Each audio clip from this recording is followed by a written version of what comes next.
Adobe স্টকে তো অনেকেই ডিজাইন করলেন, কিন্তু আপনারা কি কখনো এইরকম ডিজাইন তৈরি করেছেন? এই ডিজাইনগুলো কিন্তু সারা বছরই সেল হয়। বিভিন্ন কাজে অ্যাডোবি স্টকে গিয়ে বায়াররা এই ডিজাইনগুলো খুঁজে থাকে। আমরা যদি নিয়মিত এইরকম কিছু ডিজাইন করতে পারি এবং অ্যাডোবি স্টক বা ফ্রিপিক বলেন, যেখানে খুশি আমরা যদি আপলোড করতে পারি, তাহলে এইখান থেকে আমাদের সুন্দর একটি ইনকাম হবে। কারণ এই ডিজাইনগুলো সবারই প্রয়োজন হয় কম বেশি। ডিজাইনগুলো খুবই সহজ। আজকে আমি অ্যাডোবি ইলাস্ট্রেটরের মাধ্যমে একটি ডিজাইন দেখাবো। আশা করি এইটা থেকে আপনারা সুন্দর একটি ধারণা নিতে পারবেন এবং সেই ধারণা থেকে আপনারা আরো ইউনিক অনেকগুলো ডিজাইন করতে পারবেন। তো চলুন কথা না বাড়িয়ে শুরু করা যাক। প্রথমে আমরা আমাদের অ্যাডোবি ইলাস্ট্রেটর এটাতে চলে আসব। তারপর আমরা ক্রিয়েট নিউ এখানে ক্লিক করলাম। আমরা এখানে একটা হার্ডবোর্ড নিব। তো আমরা আর্ট অ্যান্ড ইলাস্ট্রেশন আমরা এখানে ক্লিক করলাম। তারপর এটাকে আমরা পিক্সেলে করে দেব। এবার এইখানে আমরা 1080 বাই 1080 একটি হার্ডবোর্ড নিয়ে নিই। তারপর আমরা ক্রিয়েটে দিলাম। ক্রিয়েটে দিলে আমাদের কিন্তু হার্ডবোর্ডটা এখানে চলে আসবে। তো আমাদের হার্ডবোর্ডটা চলে আসলো। এবার আমরা একটু জুম করে কাজ করি। এটাকে আমরা এরকম রাখলাম। তারপর এখানে দেখেন রেক্ট্যাঙ্গুলার টুল, আমরা এখানে একটি ক্লিক করব। এইখানে ক্লিক করার পর আমরা এইভাবে একটি শেপ নেব। এইভাবে আমরা একটি শেপ নিলাম। তারপর এর যে চতুর কোণাগুলো আছে এগুলোকে আমরা গোলাকার রাউন্ড করে নেব। এইখানে যদি ধরে আমরা এই যে ফোঁটাটা এখানে ধরে যদি এইভাবে টানি, তাহলে কিন্তু এটা আমাদের রাউন্ড হয়ে যাবে। তো এরকমটা আমরা রাখলাম। তো এটার দেখেন ফিল কালারটা হোয়াইট দিয়ে আছে, তো ফিল কালারটা আমাদের প্রয়োজন হবে না, আমরা এটা অফ করে দিলাম। তারপর এটা তো আমাদের সিলেক্ট থাকা অবস্থায় আমরা কি করব, অবজেক্টে আসব। অবজেক্ট থেকে এখানে দেখেন পাত, পাত থেকে অফসেট পাত, আমরা এখানে একটি ক্লিক করব। তারপর এই অফসেট পাতের সাইজটা আমরা দিতে পারি 35-এর মতো দিতে পারি। তারপর আমরা প্রিভিউটা এটা অন করে দিই, দেখি কীরকম দেখায়। তো এটাকে আমরা একটু কমিয়ে দিই। এটাকে ধরেন আমরা 20 করে দিলাম।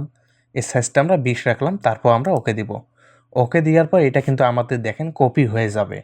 তো আমরা এরকম আরও 3টি কপি করে নেব সেমভাবেই।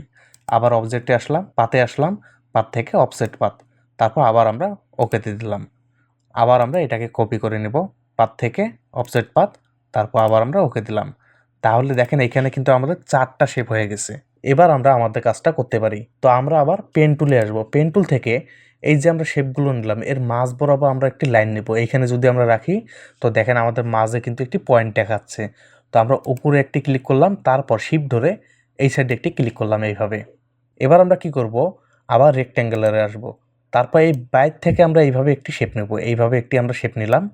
এই শেপটাকে আমরা একটু উপরে নিতে পারি।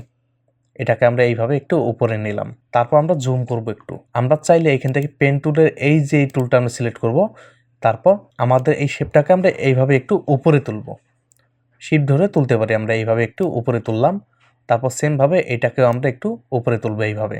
তো আমাদের এইটুকু কাজ শেষ। এবার আমরা কি করব, এই যে আমরা শেপটা তৈরি করলাম এখনই, এটাকে অল্টার শিফট ধরে আমরা এইভাবে কপি করব। এভাবে কপি করলাম, তাহলে কিন্তু এটা আমাদের কপি হয়ে গেল। তারপর আলাদাভাবে আমাদের কপি করতে হবে না, আমরা কি করব, কন্ট্রোল ডিতে ক্লিক করব। তাহলে কিন্তু এগুলো কপি হতে থাকবে। তো এইভাবে আমরা আরেকটি কপি করতে পারি, অথবা এইটাই থাক। সবগুলোকে সিলেক্ট করার পর আমরা একটু নিচে আনবো এইভাবে। এরকমটা রাখলাম আমরা। তারপর আবার আমরা রেক্ট্যাঙ্গেলে আসবো। তারপর এইভাবে আমরা একটি শেপ নেব। এইভাবে আমরা একটি শেপ নিলাম। এই শেপটাকে আমরা অল্টা শিফট ধরে কপি করে নেব এইভাবে। দুটোকে কপি করার পর এটাকে আমরা এই সাইডে একটু সরাতে পারি। তো তারপর আবার আমরা অল্টা ধরে এইভাবে এই সাইডে এটা কপি করে নিব। এটাকে এইভাবে কপি করলাম। এবার আমরা 4টা যে শেপ নিলাম না, এই 4টা শেপে আবার আমরা সিলেক্ট করব। তারপর অল্টা ধরে এইভাবে কপি করতে পারি, অথবা আমরা এখানে একটি কাজ করতে পারি। আমরা ডাইরেক্ট সিলেকশন টুলে ক্লিক করলাম। তারপর আমাদের যে এই পয়েন্টগুলো আছে এই পয়েন্টগুলোকে আমরা শিফট ধরে ক্লিক করব। এই পয়েন্টগুলো সবগুলোকে আমরা শিফট ধরে ক্লিক করব। তারপর এটাকে আমরা গোলাকার একটু রাউন্ড করার চেষ্টা করব। এটাকে যদি আমরা উপর দিকে এইভাবে টানি, তাহলে কিন্তু এটা রাউন্ড হয়ে যাবে। তো এরকমটা রাখলাম। এবার আমরা 4টাকে আবার সিলেক্ট করব। সিলেক্ট করার পর মাউসের রাইট বাটন ক্লিক করব। এবার এখানে দেখেন ট্রান্সফর্ম, এখান থেকে আমরা রিফ্লেক্টে ক্লিক করব। তারপর এটাকে আমরা নিচ দিকে একটি কপি করে নেব এইভাবে। তারপর এটাকে চাইলে আমরা কন্ট্রোল জি দিয়ে গ্রুপ করতে পারি। তারপর শিফট ধরে আমরা এটাকে নিচে নামিয়ে দেব। এইভাবে আমরা রাখলাম। তো সবগুলোকে আমরা এইভাবে রাখার পর আবার আমরা কি করব, সবগুলোকে সিলেক্ট করব। চাইলে আমরা কন্ট্রোল এ দিয়ে সবগুলোকে সিলেক্ট করতে পারি। তারপর আমরা শেপ বিল্ডার টুলে ক্লিক করব। এর স্টক কালারটা দেখেন আমাদের কিন্তু ব্ল্যাক আছে। তো এই স্টক কালারটা আমাদের কোনো প্রয়োজন নেই। আমরা কি করব, ফিল কালার একটি নিব। তো আমরা রেড কালার একটা নিয়ে নিই আপাতত। তারপর এইখানে দেখেন আমাদের যে বাড়তি অংশটুকু আছে, আমরা অলটা ধরে এইভাবে যদি টানি তাহলে কিন্তু এগুলো কেটে যাবে। তো আমরা এগুলো কেটে দিলাম। এবার আমরা এইখান থেকে এটাকে একটি শেপ করে নেব। এখান থেকে যদি আমরা এটাকে টানি তাহলে কিন্তু এটা শেপ হয়ে যাবে। তো এইভাবে আমরা এটি শেপ করে নেই। যেহেতু এটা আমাদের মাইক্রোফোন ডিজাইন হবে, তাই এটা আমাদের প্রয়োজন আছে। তো এটাকে আমরা এইভাবে শেপ করে নিলাম। তারপর এর যে বাড়তি অংশটুকু আছে এগুলো আমাদের প্রয়োজন নেই, এগুলোকে আমরা অলটা ধরে কেটে দিব। এইভাবে আমরা অলটা ধরে কেটে দিলাম, তাহলে কিন্তু এগুলো কেটে গেল। এবার এখানে দেখেন আমাদের এই যে মাঝের শেপগুলো আছে এগুলোরও আমাদের প্রয়োজন নেই, আমরা অলটা ধরে এগুলোকেও কেটে দিব। এইভাবে আমরা অলটা ধরে কেটে দিলাম। এবার আমরা কি করব, এটাকে একটি শেপ করে নেব। আমরা চাইলে এটাকে এইভাবে একটি শেপ করতে পারি। তো ডিজাইনটি ইতিমধ্যে আপনারা দেখেছেন যে আমরা কীরকম ডিজাইনটি করতে যাচ্ছি। তো এটাকে আমরা একটি শেপ করলাম। তারপর এটাকেও চাইলে কিন্তু আমরা এইভাবে একটি শেপ করতে পারি। তো পরে আমরা কালারগুলো দিয়ে দেব, আগে আমরা এই কাজগুলো করে নেই। আমরা এটাকেও একটি শেপ করতে পারি। এখানে আমাদের ডিজাইনটি একটু ইউনিক করতে হবে। তো আমরা এইভাবে এটাকে শেপ করলাম। সেমভাবে আমরা এটাকেও এইভাবে করতে পারি। এভাবে এটাকেও একটি শেপ করলাম। তারপর এটাকেও এইভাবে লাগিয়ে দেবো এর সাথে। উপরের যে ফাঁকা অংশটুকু আছে এটাকে আমরা লাগিয়ে দিলাম।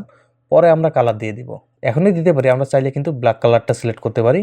তারপর এই দুটোকে আমরা ব্ল্যাক করে দেব। এটাকে আমরা ব্ল্যাক করে দিই। এই কয়টা শেপকে আমরা ব্ল্যাক করে দিলাম। তারপর এখানে আমরা আরও একটি কাজ করব। এইখানে দেখেন যে আমরা লাইনগুলো নিলাম বা শেপগুলো নিলাম, এই শেপটাকে আমরা একটা শেপে পরিণত করব। এইভাবে যদি আমরা টানি তাহলে কিন্তু এটা একটা শেপ হয়ে যাবে। এবং পরের যে আমাদের ভাগটা আছে এটাকে আমরা দুই ভাগে ভাগ করব। ডান সাইডে থাকবে একটা শেপ এবং বাম সাইডে থাকবে একটা শেপ। তো এইভাবে আমরা সবগুলোকে করে নেব। একটা পুরো শেপ হবে এবং পরেরটা করে দুই ভাগে ভাগ হবে। এভাবে আমরা সবগুলোকে করে নেব। চাইলে এইখানেও আমরা কালার দিতে পারি। আমরা রেড কালারটা সিলেক্ট করে দিই। তারপর আমরা এই অংশটুকু রেড করে দিব। এইভাবে রেড করে দিলাম। তারপর আমরা হোয়াইট কালারটা সিলেক্ট করব। হোয়াইট কালারটা সিলেক্ট করলাম। এই অংশটুকুকে আমরা হোয়াইট করে দেব। এভাবে আমরা হোয়াইট করে দিলাম। চাইলে এটাকে আমরা হোয়াইট করে দিতে পারি। এভাবে এটাকে আমরা হোয়াইট করে দিলাম। উপরের যে আমাদের শেপটা আছে এটাকে আমরা হোয়াইট করে দেব। এই ফাঁকা অংশটুকু এটাকে আমরা একটি শেপ করলাম এইভাবে। আমাদের কাজ প্রায় শেষ। আমরা কি করব, সিলেকশন টুলে ক্লিক করব। তারপর সবগুলোকে সিলেক্ট করার পর আমরা এর স্ট্রোকটা করে অফ করে দেব। এর স্ট্রোকটা করে আমাদের কোনো প্রয়োজন নেই, আমরা স্ট্রোকটা অফ করে দিলাম। এবার এটার আমরা একটি কালার দিয়ে দিই, এটাকে আমরা ব্ল্যাক করে দিই। এটাকে আমরা ব্ল্যাক করে দিলাম। তারপর এই যে আমাদের শেপগুলো আছে এগুলোর কালার কিন্তু আমরা চাইলে আর একটু চেঞ্জ করতে পারি। এটাকে আমরা দেখি কোন কালারটা ভালো দেখায়। আমরা এইরকম কালার রাখি, তাহলে কিন্তু এটা ভালো দেখাবে। এরকমটা রাখলাম। এবার আমরা চাইলে এইখানে যে আমাদের কালো শেপগুলো আছে এই সবগুলো শেপকে শিফট ধরে আমরা সিলেক্ট করতে পারি। শিফট ধরে সিলেক্ট করলাম, তারপর একটু জুম করে নেই। এটাকে আমরা চাইলে কোনো কিছু না ধরেই এইভাবে একটু টানতে পারি। তাহলে দেখেন আমাদের ডিজাইনটা কিন্তু আরও ভালো দেখাবে। তো এরকমটা রাখলাম। আমরা কি করব, এবার রেক্ট্যাঙ্গুলার টুলে ক্লিক করব। তারপর এইভাবে আমরা একটি শেপ নেব এইভাবে। তো শেপটাকে আমরা এইভাবে একটু সরিয়ে আনি, এই সাইডে সরিয়ে আনলাম। তারপর অল্টা শিফট ধরে এটাকে আমরা একটু কপি করে নেব। কপি করার পর এটাকে এই সাইডে বসিয়ে দিলাম।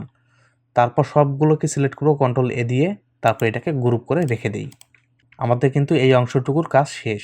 এবার আবার আমরা রেক্ট্যাঙ্গুলারে ক্লিক করব। তারপর এই সাইডে আমরা একটি এইভাবে শেপ নেব। এইভাবে আমরা একটি শেপ নিলাম। তারপর এই শেপটাকে সবগুলোকে আমরা সিলেক্ট করব। করার পর আমরা এই সাইডে অ্যালাইন করে নেব এটাকে, তাহলে কিন্তু এটা সমানভাবে বসে যাবে। এবার আমরা ডাইরেক্ট সিলেকশন টুলে ক্লিক করে এই যে এই কোণাটা আছে, নিচে যে দুটো কোণা আছে এই দুটো কোণাকে আমরা গোলাকার একটু রাউন্ড করব। এইভাবে রাউন্ড করলাম। তারপর আবার আমরা রেক্ট্যাঙ্গুলার টুলে ক্লিক করব। এখানে ক্লিক করার পর আমরা এইভাবে একটি শেপ নেব। এইভাবে আমরা একটি শেপ নিলাম। তারপর আবার সবগুলোকে সিলেক্ট করব। সিলেক্ট করার পর এটাকে আমরা অ্যালাইন করে দেব এইভাবে। এবার আবার আমরা একটি কাজ করতে পারি, আবার রেক্ট্যাঙ্গুলার আসলাম, তারপর এটাকে জুম করে নেব। এই সাইডে আমরা একটি রেক্ট্যাঙ্গুলার নেব এইভাবে। এটাকে নিলাম, নেওয়ার পর এটাকে আমরা চতুর্দিকে রাউন্ড করব। আবার আমরা এটাকে গোলাকার রাউন্ড করে নিলাম। এবার এর কালারটা আমরা হোয়াইট কালার দিয়ে দিব। হোয়াইট দিলাম। এবার যদি আমরা জুম আউট করি, তারপর সবগুলোকে সিলেক্ট করার পর কন্ট্রোল জি দিয়ে গ্রুপ করি। গ্রুপ করার পর এটাকে যদি আমরা অবজেক্ট থেকে এক্সপান্ড করে দেই। এক্সপান্ড করে দেওয়ার পরে এটাকে আমরা একটু বড় করব। এটাকে একটু বড় করলাম। এবার দেখেন আমাদের ডিজাইনটা একদম পারফেক্টভাবে হয়েছে। তো এটা কিন্তু একদম ইউনিক একটি ডিজাইন। এই ডিজাইনগুলো বিভিন্ন কাজে মানুষ ডাউনলোড করে থাকে। আমরা যদি নিয়মিত এইরকম কিছু ডিজাইন করতে পারি, সর্বোচ্চ আমাদের 300 থেকে 400 ডিজাইনের মতো যদি আমরা করে থাকি, তাহলে ওইখান থেকে আপনারা সারা জীবন ইনকাম করতে পারবেন। কথাগুলো বিশ্বাস না হলেও কিন্তু এটাই বাস্তব, কারণ আমি এইরকম ডিজাইন করে অনেক ভালো সেল পেয়েছি। চাইলে আপনারাও ট্রাই করতে পারেন। তো ডিজাইনটি কেমন লাগলো অবশ্যই কমেন্টে জানাবেন। আর যারা এখন পর্যন্ত চ্যানেলটি সাবস্ক্রাইব করেননি, অবশ্যই চ্যানেলটি সাবস্ক্রাইব করবেন এবং কথা হবে আগামী ভিডিওতে। আল্লাহ হাফেজ।